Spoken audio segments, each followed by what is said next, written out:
Hi అండి. Welcome to story book audio. ఈ కథ మీకు నచ్చినట్లయితే లైక్ చేయండి, షేర్ చేయండి, సబ్స్క్రైబ్ చేయండి. మీ అక్క సంజు విషయంలో అయితే కోపంగా ఉంది. శశి అన్నట్టు అభి ఎటువంటి గొడవ అయినా చేయవచ్చు. కాబట్టి మన జాగ్రత్తలో మనం ఉంటే మంచిది. సరే అమ్మా అని శరత్ సోఫా వెనక్కి వాలాడు.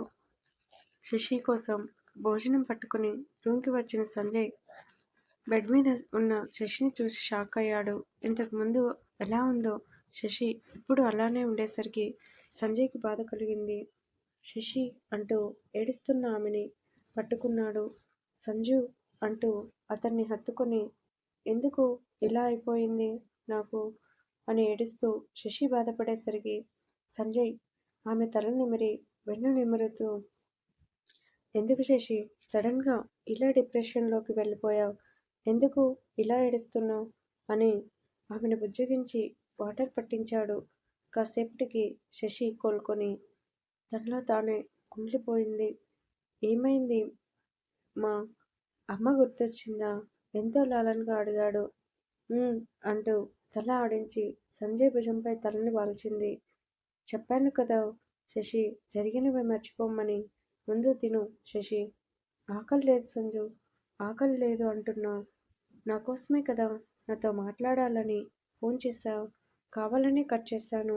ఎందుకంటే నువ్వు ఫోన్లో కన్నా డైరెక్ట్గా నాతో టైం స్పెండ్ చేయాలి అనుకుంటున్నావు. అందుకే ఫోన్ కట్ చేశాను. నీకోసం అంత ఆరాటపడి వస్తే ఇలానైనా నువ్వు నన్ను రిసీవ్ చేసుకునేది? చిరుకోపంగా అడిగిన సంజయ్ మాటలకి శశి ఆశ్చర్యంగా చూసింది. నువ్వు నా కోసం వచ్చావా? అవును. ఏం చేయను? నా పెళ్ళాం ఆకలితో ఉంది కదా. మరి తన ఆకలితో ఉంటే నేను ఎలా సంతోషంగా ఉండగలను అని సంజు అనగానే శశి అతని ఒడిలో తలని వాల్చుకొని పడుకుంది. ప్రేమగా కబుర్లు చెప్పి ఆమెను మామూలు స్థితికి తీసుకొని వచ్చాడు శశి. ఏంటి సంజు? తిను. అమ్మ నీకోసం ఎర్ ఇవన్నీ ఎర్లీ మార్నింగ్ లేచి మరీ వండింది. అత్తమ్మ నా కోసం వండిందా? అయితే తింటాను. కానీ వన్ కండిషన్. ఏంటి? నువ్వు తినిపిస్తే తింటాను అని శశి అనగానే సంజయ్ నవ్వుతూ ఎంతో ప్రేమగా ఆమెకి భోజనం తినిపించాడు. కాసేపు శశితో టైం స్పెండ్ చేసి హాల్లోకి వచ్చాడు సంజయ్. ఎక్కడికి అల్లుడు? సైట్ దగ్గరికి మామ. ఒకసారి అక్కడ వర్క్ ఎలా జరుగుతుందో చూసి ఈవినింగ్ షాపింగ్కి వస్తాను అని చెప్పి సంజయ్ వెళ్ళగానే శరత్ ఆఫీస్ వర్క్ చేసుకున్నాడు. ఈవినింగ్ కావటంతో అందరూ షాపింగ్ మాల్కి వెళ్ళారు. ఇంత టైం అయినా అక్క ఏంటి? అమ్మ ఇంకా రాలేదు. వస్తుంది లేరా? ఈలోపు నువ్వు సంజయ్కి బట్టలు చూడు అని జయంతి అనగానే శశి ముభావంగా చైర్లో కూర్చొని సంజయ్కి ఫోన్ చేసింది. కానీ సంజయ్ ఫోన్ లిఫ్ట్ చేయలేదు. నానా ఏంటి శశి? సంజయ్ మీకు ఏమన్నా ఫోన్ చేశాడా?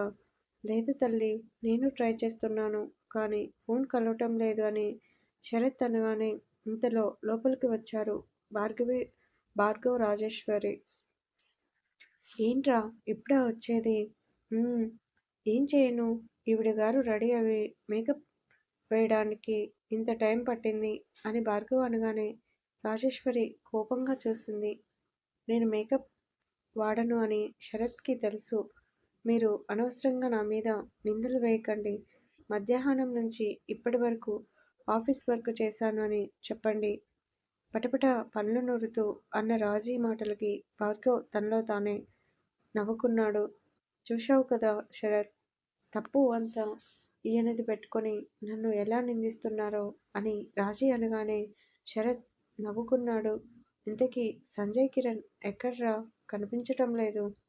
సంజయ్ పని మీద బయటికి వెళ్ళాడు రా. కిరణ్ రాడు. వాడు ఎందుకు రాడు? వేరే బ్రాంచ్కి వెళ్ళాడు రా. వస్తాడు ఒక అరగంటలో అని భార్గవ్ అనగానే శరత్ ఏం మాట్లాడలేదు. ఏంటి ఈ మధ్యన కిరణ్ ఎక్కువగా మా దగ్గరికి రావటం లేదు అనుకోగానే ఇంతలో లోపలికి వచ్చారు సంగీత ఫ్యామిలీ.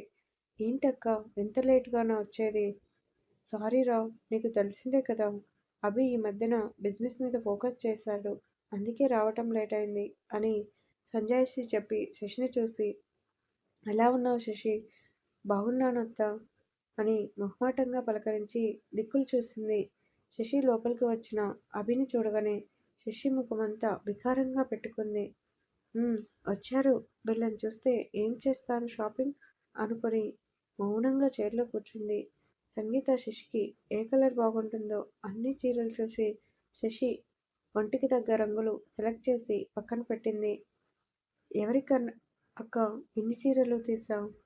ఇంకెవరికిరా శశికి అని సంగీత అనగానే శశి ఆ చీరలు చూసి శరత్ కేసి చూసింది. ఏమైంది అలా చూస్తున్నావు? చీరలు నీకు నచ్చలేదా? లేదత్తా, నాకు అస్సలు నచ్చలేదు అని శశి అనగానే సంగీత అహం దెబ్బతింది. అదేంటి తల్లి, ఆ చీరలు అన్నీ బాగున్నాయి కదా? బాగున్నాయి, కానీ ఎందుకో నాకు నచ్చలేదు నాన్న. ఏమైంది తల్లి? ఏం లేదు నాన్న, నాకు ఏది బాగుంటుందో మీరే సెలెక్ట్ చేయండి నాన్న. నాకైతే అన్నీ బాగున్నాయి, కానీ ఏం తీసుకోవాలో అర్థం కావటం లేదు అని శశి అనగానే ముందుకు వచ్చాడు అభి. కూల్ శశి, ఎందుకు అంత కన్ఫ్యూజన్? నీకు బ్లూ అండ్ పింక్ అంటే నీకు ఇష్టం కదా శశి?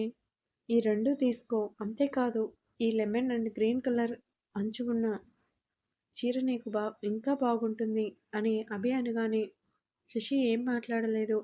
తన మనిషి అయితే ఇక్కడ ఉంది తన మనిషి అయితే ఇక్కడ ఉంది, కానీ మనసు మాత్రం సంజయ్ కోసం పరితపిస్తుంది. శశి అభి సెలెక్ట్ చేసినవి బాగున్నాయి తీసుకో అని జయంతి అనగానే రాజేశ్వరి కూడా తీసుకో అని శశిని బలవంతం చేసింది. కానీ కూతురు ముఖంలో ఎటువంటి సంతోషం లేకపోయేసరికి శరత్ బాధపడ్డాడు. శశి, ఏమైందమ్మా? బావ తీసినవి సెలెక్ట్ చేసేయండి నాన్న, నేను వేరే డ్రెస్లో చూస్తాను అని శశి పక్కన రాగానే అభి తనలో తానే నవ్వుకొని శశి దగ్గరికి వచ్చాడు. ఏంటి, మీ ఆయన కోసం వెయిట్ చేస్తున్నావా అని అభి అనగానే శశి చురుగ్గా చూసింది. ఏంటి ఆ చూపు? నేను లేనని బెంగ పెట్టుకున్నావా? ఏంటి 4 రోజులకే బక్కచిక్కిపోయా? ఏంటి బంగారం, ఏం కావాలి అని అభి నవ్వుతూ శశి భుజాన్ని చిన్నగా టచ్ చేసే లోపే శశి కోపంగా వెనక్కి తిరిగి, నీ ఎక్స్ట్రాలో ఇక్కడ చూపించవు అంటే నాలుక చీరేస్తాను. ఏంటి నువ్వు చీరేది నాలుక? అదుపులో పెట్టుకొని మాట్లాడు. ఏంటి, మీ ఆయన కనిపించడం లేదు, అసలు ఉన్నాడా పోయాడా? అభి మాటలకి శశి కొట్టేలోపే అభి ఆ చేతిని పట్టుకొని వెనక్కి మెలిపెట్టి, వాడి కోసం ఎందుకే ఎనర్జీ వేస్ట్ చేసుకుంటావు? వాడు నీకు ఎప్పటికీ సొంతం కాడు. ఎందుకంటే నీ దగ్గర సంజయ్ చాలా విషయాలు దాస్తున్నాడు తెలుసా? ఆపు, నీ మాయ మాటలు వినటానికి నేనేం చిన్నపిల్లని కాదు. మా మధ్యన నువ్వు ఎన్ని గొడవలు పెట్టాలని చూసినా అసలు పని అవ్వదు అని శశి అనగానే, పిచ్చిదానా, నువ్వు ఇంత తింగరిదాని అస్సలు అనుకోలేదు. ఒకటి గుర్తుపెట్టుకో శశి, సంజయ్ నిజస్వరూపం నీకు తొందరలోనే తెలుస్తుంది. అప్పుడు నీకే అర్థమవుతుంది. అభి బావ మాటలు వింటే అభిబావ మాటలు వింటే నా జీవితం బాగుండేది, కానీ ఎందుకు నా చేతులారా నేనే నా జీవితాన్ని నాశనం చేసుకున్నాను అని అనుక్షణం చచ్చి బ్రతుకుతా అని అభి అనగానే శశి కోపంగా అభి షర్ట్ కాలర్ పట్టుకొని, చూడు, ఒకవేళ నా సంజు తప్పు చేసినా క్షమించే మనసు నాకుంది, అంతేకాని నువ్వు చెప్పే మాటలు నేను అస్సలు నమ్మను. అలానే ఇంకో విషయం, నువ్వు ఇంత దగ్గరగా ఉన్నావని, నన్ను టచ్ చేస్తావని సంజయ్కి తెలిస్తే ఇక్కడే మాల్లోనే నిన్ను పాతేస్తాడు, అర్థమైందా అని అభిని వెనక్కి నెట్టి శశి కోపంగా పక్కనే ఉన్న కాఫీ షాప్కి వచ్చి కూర్చుంది.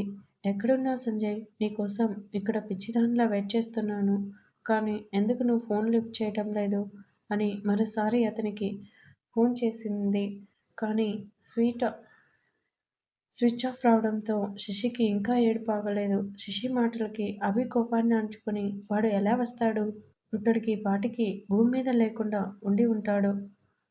మాట్లాడితే సంజు సంజు మామయ్య, నువ్వు వాడిని పదే పదే కలవరిస్తుంటే నాకు రక్తం మరిగిపోతుంది శశి. అందుకే వాడిని చంపడానికి ప్లాన్ చేశాను. వాడి కోసం ఎంతలా వెయిట్ చేసినా మాల్కి రాడు, సమాధిలో ఉంటాడు. వెళ్ళి అక్కడ చూసుకో వాడి చేసుకో వాడిని పెళ్ళి అనుకుని కోపంగా బయటికి వచ్చిన అభి ఎదురుగా కారు దిగి వస్తున్న సంజయ్ని చూసి షాక్ అయ్యాడు. కార్ డోర్ వేసి కళ్ళకి గగుల్స్ పెట్టుకొని చేతికి అయిన గాయం శశి చూస్తే బాధపడుతుందని జేబులో చేతిని పట్టుకొని పెద్ద పెద్ద అడుగులతో లోపలికి వచ్చి తన్నే చూస్తున్న అభిని చూసి, నన్ను చంపాలంటే చిల్లర రౌడీలను పెడితే పనవ్వదు అభి. ఎదుటి వ్యక్తి కూడా నాలాంటి వాడు అయ్యుండాలి. అర్థమైందా? నవ్వుతూ అన్న సంజయ్ మాటలకి అభి కోపంగా చూశాడు.